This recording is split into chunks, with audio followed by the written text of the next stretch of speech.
Good morning. We had a couple questions on bed edgers and sod cutters.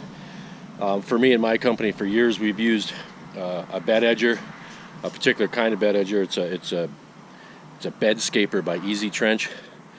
It's a little bit smaller than your brown bed edgers.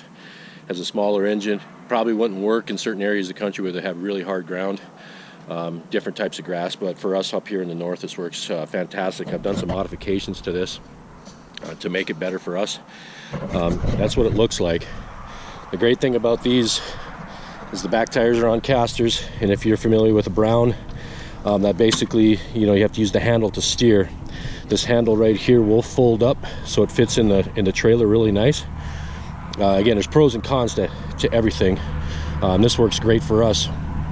What I've done, there's different settings for how low you can put that into the ground and how deep you want to go with your trench. The one setting was a little bit too low. The next setting was a little bit too high, so I drilled a separate hole in there to get it to where I want it. I don't want it that deep.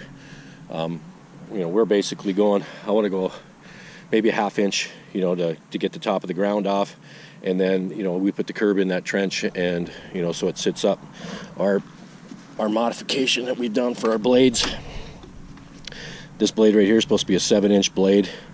We've taken that, extended that, welded some different pieces on here to make that a flatter trench as it goes through there.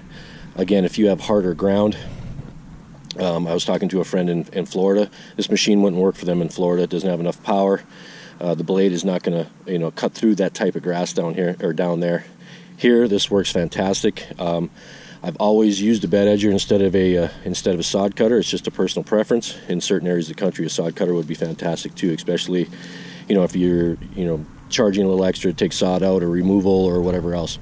Just a personal preference, but that's the machine I use. It's super easy to pull around. It's only 125 pounds. I can fold up that handle and actually lift it up right on the tongue of the Boreline trailer and throw it right in there, and it's not a big deal. That's just what I use. Again, just a personal preference.